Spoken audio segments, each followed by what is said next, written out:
Welcome to my channel. This is JC Rock and Metal Reviews. My name is John. Today I'm talking about Motley Crüe. So it is Too Fast for Love, their debut album, released on November 10th, 1981, celebrating its 40th anniversary. The album was originally released on Leathur Records, but they got signed to Elektra a year later. And Elektra re-released that album. They kind of like had a different like track listing and like a slightly different album cover. But I've been a fan of Motley Crüe since I was a teenager. I remember this album very well. It was one of my favorites, and I actually remember buying it on cassette. I don't think I ever like bought it on CD. I had all of the other Motley Crüe albums, you know, from the 80s, and this was one that always stood out for me. It was just one of my favorites. Had some really great songs. One of those albums I would like always go back to and listen. You know, I think the songwriting on this one is very good.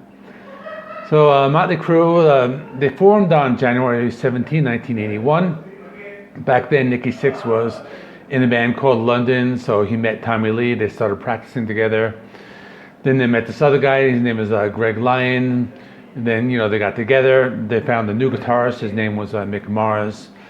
And eventually, Vince Neil joined the band. I'm not going to really go into all that detail, you know. They actually made a really good movie about it called The Dirt. It's on Netflix, so if you haven't seen it, go give it, you know, check it out. It's a really good movie.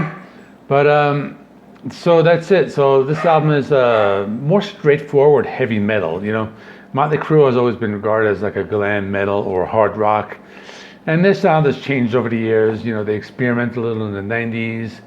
They did a little bit of the grunge, a little bit of the industrial, but this album, it has like a new wave of British heavy metal style. And, you know, I know they're not British, they're an LA band, but that is the sound that I get with this album. And it kind of like has that like early glam metal style, you know, that type of style made popular in like the early to mid 80s, you know, bands like Quiet Riot, Dokken, and Def Leppard.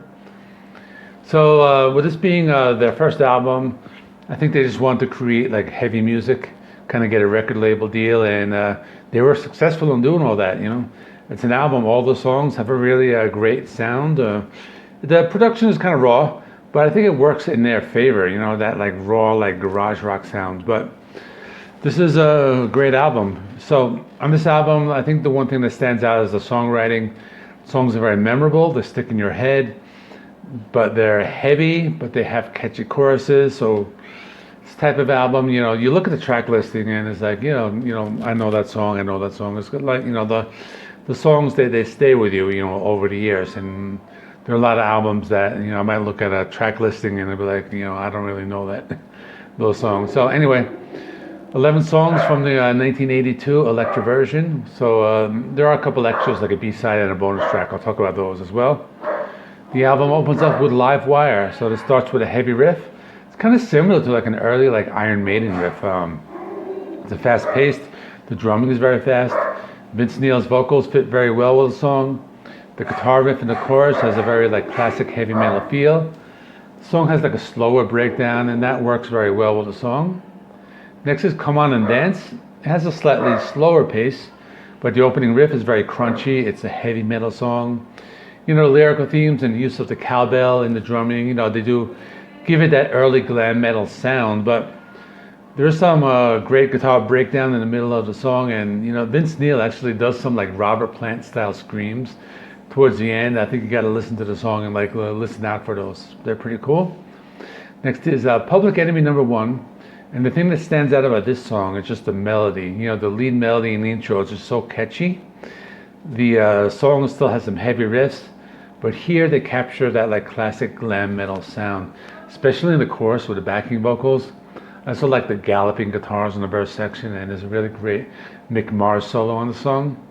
After that, Merry Go Round, one of their early power ballads, and they do this by like guitar chord picking technique, and they do it with like a slight distortion and palm muting, and they follow it up with some heavier guitar riffs in the chorus. So Vince Neil has more of like a melodic, you know, softer style on the song.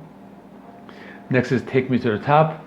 This is that like straightforward heavy metal sound, and you do hear a little of that like Van Halen influence, you know, with some of those like guitar fills.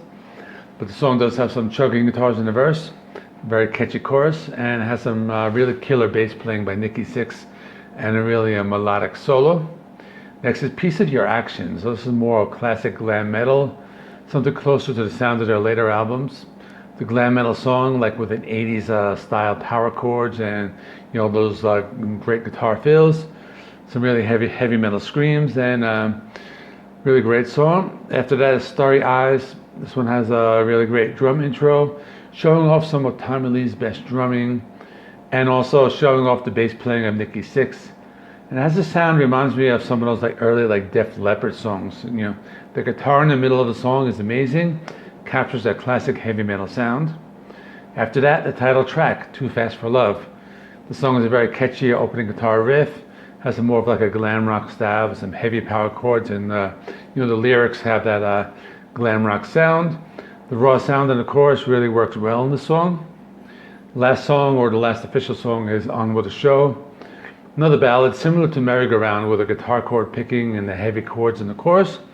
The lyrical content just captures the lifestyle of that early 80s LA music scene.